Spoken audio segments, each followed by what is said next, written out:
Well, it's pour day. Yes, it is showering. Still got to finish off some of the pickets and bracing.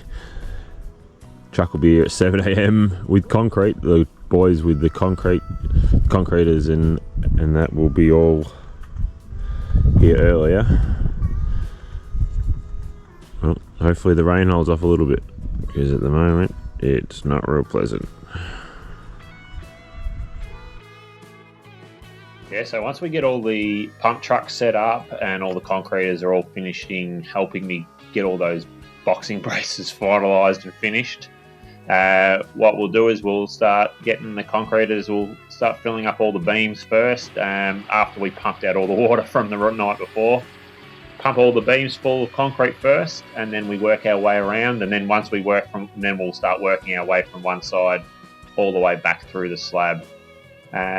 These concreters are a bunch of concreters that I've got in that come in and were nice enough to let me do all the slab prep. These guys come in and do just the finish. So they turn up on the day, they get all the concreting done, and I organise the concrete, I pay for the concrete, I pay for the concreters, but these guys come in and they'll do just the pour and the finish. So they'll do all the polish off themselves, and yeah, pretty much I'll help them through the day, but pretty much let them take over the show for the pour.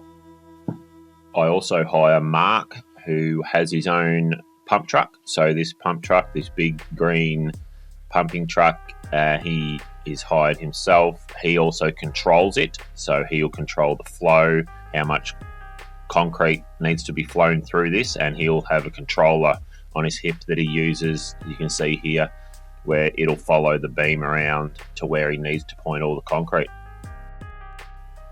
Once all the slab has a fair bit of concrete in it, and that'll all be judged as they go, they make little pads. You can see he's made a little square pad. Then once they've got those square little pads, they'll create these beam pads, which will go across in between every single one of those pads, and then they'll be able to pull concrete in between them, making a perfectly level slab. So making sure it's all perfectly level throughout.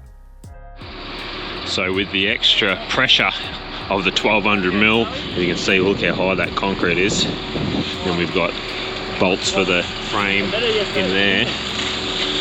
The amount of pressure, which we did expect, we've had to add some extra bracing because the wall started crying.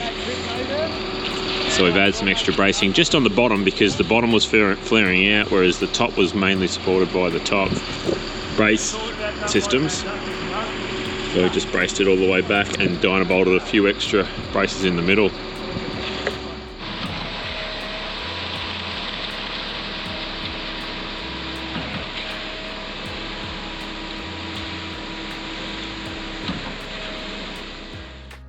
Now, if you're planning on doing most of the setting out yourself and you're interested in trying to do this kind of work, make sure that if you've got a steel frame going in like I am, the biggest mistake I have made up till date is not making sure that every single one of those bolts that are cast into this slab was exactly perfect.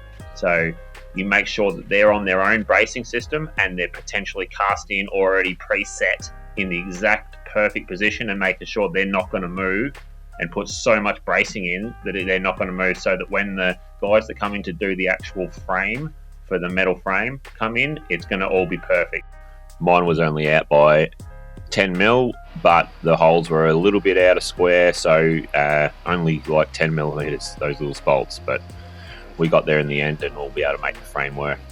Right now we're waiting for our last shower of the day to come through, so we end up running the polishers over there. You can see the helicopter, all the choppers over to your right hand side.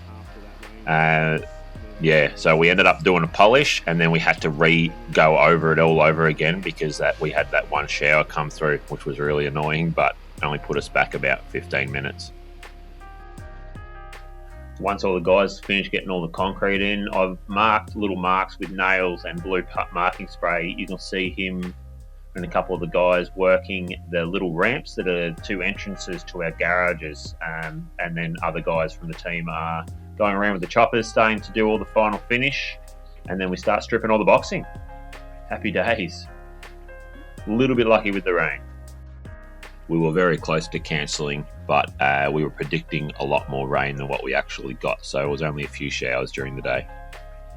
Once all the guys have finished stripping and most of the boxing, I pretty much nearly straight away get on there and start sealing the slab where it's already starting to cure. So this is a curing agent that I roll on at the end of the slab, same as I did for the basements, and it slows down the curing process so that we try and minimize the amount of cracks in the surface of the slab.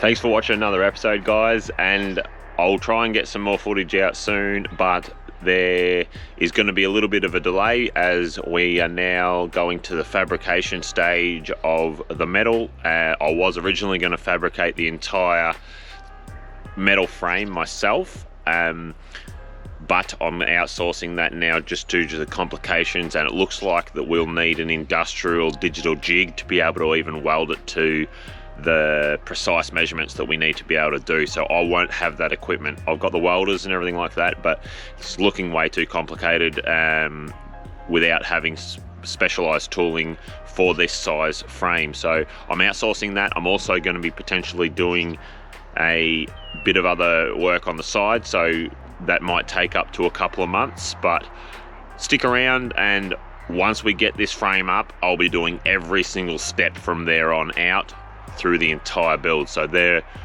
will not stop after that. So we're really excited for the next stages. Once this gets up and up, it's going to be so cool. So thanks for sticking around, guys, and we look forward to sharing the next stages with you through this build.